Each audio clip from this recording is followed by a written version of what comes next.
அனைவருக்கும் வணக்கம். நம்ம சோஷியாலஜி ஆப்ஷன் சீரிஸ் பார்த்துட்டு இருக்கோம். இந்த கிளாஸ் இல்லாமல் சோஷியல் கிளாஸஸ் இன் இந்தியா. கிளாஸ்னால் என்ன? கிளாஸ் அப்படிங்கிறது எக்கனாமிக்கலாக நாம் டிவைட் பண்ணக்கூடிய ஒரு டிவிஷன் அப்படின்னு நம்ம பார்க்கலாம். கரெக்டாக செக்ரிகேஷன் ஆஃப் பீப்புள் அப்படின்லாம் என்ன எக்கனாமிக் பேஸ்டு. கிளாஸ்னால் என்ன? Segregation of people based on the economic factor, அவ்வளோதான். இதில் வந்து பார்க்கும்போது என்ன யார் யார் பார்க்க போகிறோம்?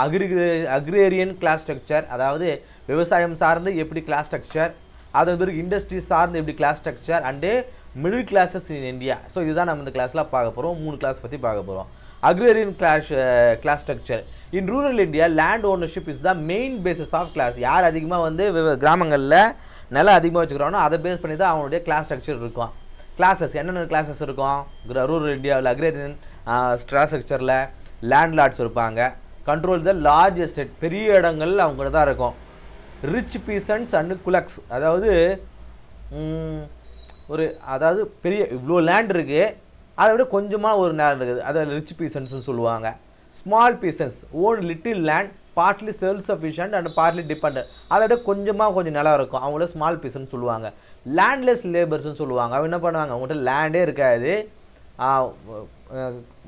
கூலிக்காக போய்ட்டு அவங்க வேலை செய்வாங்க. பெரும்பாலும் வந்து அவங்க எக்ஸ்ப்ளாய்ட் தான் செய்யப்படுவாங்க. கலோனியல் லேண்ட் ரிவ்யூ சிஸ்டம் ஆங்கிலேயர் ஆட்சி வந்த பிறகு ஜமீன்தாரி, ரைத் வாரி, மகள் வாரி அப்படிங்கிற திட்டங்களை கொண்டு வராங்க.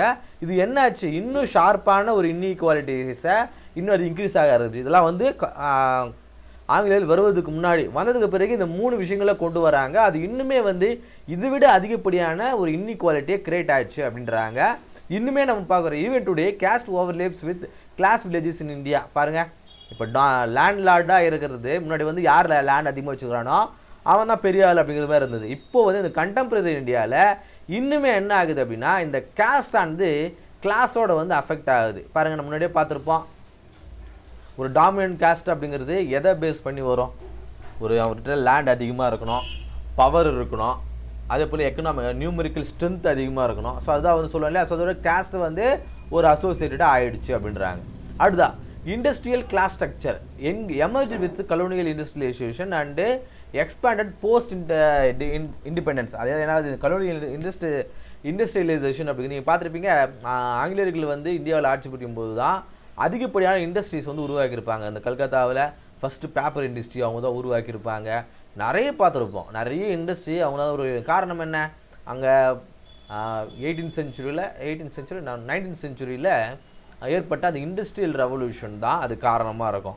அந்த இண்டஸ்ட்ரியல் ரெவல்யூஷன்ஸின் காரணமாக நிறைய தொழிற்சாலைகள் அங்கே உருவாகிருக்கும். அதே மாதிரியான ஒரு எக்ஸ்டென்ஷன் வெர்ஷனாக இங்கே நிறைய தொழிற்சாலைகள் உருவாக்கியிருப்பாங்க. அதை நம்ம பார்க்குறோம். இண்டஸ்ட்ரியல் போகியோஸ், அதாவது டாடா, பிர்லா மாதிரியான பெரிய பெரிய இண்டஸ்ட்ரியல் முதலாளிகள் இருக்கிறாங்க. பெட்டி போர்கியோஸ், அதாவது சின்ன கடை, அதாவது பெரிய இதே தாங்க, வேறு எதுவும் கிடையாது. பெரிய முதலாளி, கொஞ்சம் குறைவாக இருக்கிற முதலாளி. இண்டஸ்ட்ரியல் போர்டலிஸ், அதாவது ஒர்க் பண்ணுறவங்க. பெரிய முதலாளி, சின்ன முதலாளி, ஒர்க் பண்ணுறவங்க, அவ்வளோதான். So characterised by informal sector dominance, contract labour, weak unions. So இதில் எதனால் கிரியேட் ஆகுது? Informal sector of dominance. அதாவது ஃபார்மல் செக்டர்னால் என்ன? அந்த ஒர்க்கருக்கான ஒரு கரெக்டான ஒரு சஃபிஷியண்ட்டான சேலரி இருக்கும். அதே போல் பிஎஃப் இருக்கும், இஎஸ்ஐ இருக்கும், ஒரு ஜாப் செக்யூரிட்டி அவங்க இருக்கும். ஆனால் ஜாப் செக்யூரிட்டி இது இருக்காது அப்படின்றாங்க. ஸோ இது industrial class structure. And middle classes in India. So இந்த மிடில் கிளாஸ் அப்படிங்கிறது எப்போ உருவாச்சு அப்படின்னு பார்க்கும்போது grew under British rule due to western education, professions and urban job. இந்த மிடில் கிளாஸ் அப்படிங்கிற இந்த கான்செப்ட்டு எப்போ உருவாகுது அப்படின்னு பார்க்கும்போது, ஸோ ப்ரீ இண்டிய கலோனியல் அந்த பீரியடில் பார்க்கும்போது 2 ஸ்ட்ரக்சராக இருந்தது. கொஞ்சம் வந்து கேஸ்ட் பேஸ்டாக இருந்தது, ஆனால் எக்கனாமிக்கல் பேஸ்டாக வந்து இல்லை. இந்த மிடில் கிளாஸ் அப்படிங்கிற டேர்ம் எப்படி உருவாகுதுன்னு பார்க்கும்போது, வெள்ளைக்காரன் எங்கே வரான், அவன் வந்து நிறைய எஜுகேஷனை மக்களுக்கு கொடுக்குறான். ஏன் அந்த எஜுகேஷன் கொடுக்குறான்? இவங்ககிட்ட போதுமான கல்வி இல்லை, நமக்கு நிறைய ஒரு கிளரிக்கல் ஜாபுக்கு ஆளுங்க தேவை, அதனால் இருக்கக்கூடிய மக்களுக்கு ஒரு எஜுகேஷனை கொடுக்குறான். அதன் மூலமாக தனக்கு தேவையான வேலைகளை அவன் செஞ்சுக்க முடியும்னு நினைக்கிறான். ஆனால் அவங்களுக்கே வந்து ரிவர்ஸில் ஆகுது. ஸோ அந்த வெஸ்டர்ன் எஜுகேஷன் மூலமாக சில மக்கள் வந்து கொஞ்சம் எக்கனாமிக்கலாக வந்து அப்லிஃப்ட் ஆகுறாங்க. ஸோ அந்த மிடில் கிளாஸ் அப்படிங்கிற ஒரு கிளாஸ் ஆனது உருவாகுது. கம்ப்ரசைஸ் யாரெல்லாம் சொல்கிறாங்க? Professionals, bureaucrats, teachers, small traders, IT workers, இவங்க these are the peoples are belong to middle classes அப்படின்னு சொல்கிறேன். இவங்களுடைய ரோல்ஸ் என்னவாக இருந்தது? பொலிட்டிக்கலாக இருந்தது, எக்கனாமிக்கலாக இருந்தது, சோஷியலாக இருந்தது. இந்த பாருங்கள், இந்த பொலிட்டிக்கலாக வந்து எஜுகேட்டட் பீப்புள் தான் நிறைய மூமெண்ட்ஸ் கொண்டு வந்திருந்தாங்க. நிறைய கன்சியூமர்ஸை அந்த எக்கனாமிக்கலாகவும். ஸோ இதுதான் சொல்கிறாங்க அகைன் அண்ட் அகைன். இவங்கள தான் ஒரு கொஞ்சம் கொஞ்சமாக வந்து அதை சேஞ்சுக்கு பண்ணி கொண்டு வந்தாங்க அப்படிங்கிறத நம்ம பார்க்குறோம். இந்த மிடில் கிளாஸஸ் தான் இந்த ஆங்கிலேயர்களுக்கு தான் அந்த போராட்டம் வலுக்கிறதுக்கான காரணமே மிடில் கிளாஸஸ் தான் அப்படின்றாங்க.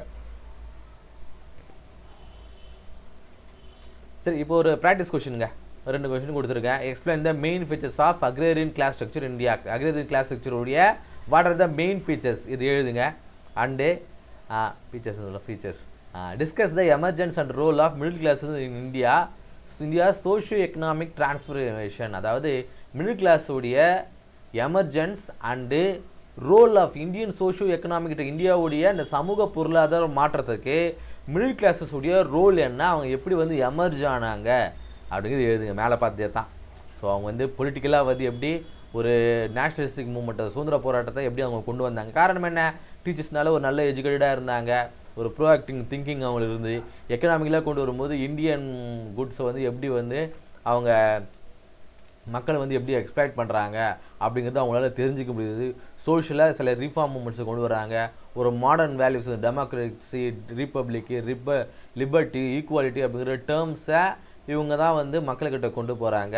ஸோ என்ன ஆகுது, ஒரு வெஸ்டர்ன் டைப் ஆஃப் லைஃப் ஸ்டைலை அவங்க தான் வந்து இந்தியாவில் இமிட்டேட் பண்ணுறதுக்கான வாய்ப்புகளை அவங்க ஏற்படுத்தி கொடுக்குறாங்க. ஸோ இந்த விஷயங்களை வச்சு நீங்கள் எழுதி பாருங்கள். ஸோ இந்த கிளாஸ் இல்லாமல் சோஷியல் கிளாஸஸ் இன் இந்தியா அப்படிங்கிற அந்த டாப்பிக்கை பார்த்தோம். இந்த கிளாஸ் யூஸ்ஃபுல்லாக இருக்கும். நம்ம அடுத்த கிளாஸ் சந்திப்போம். நன்றி.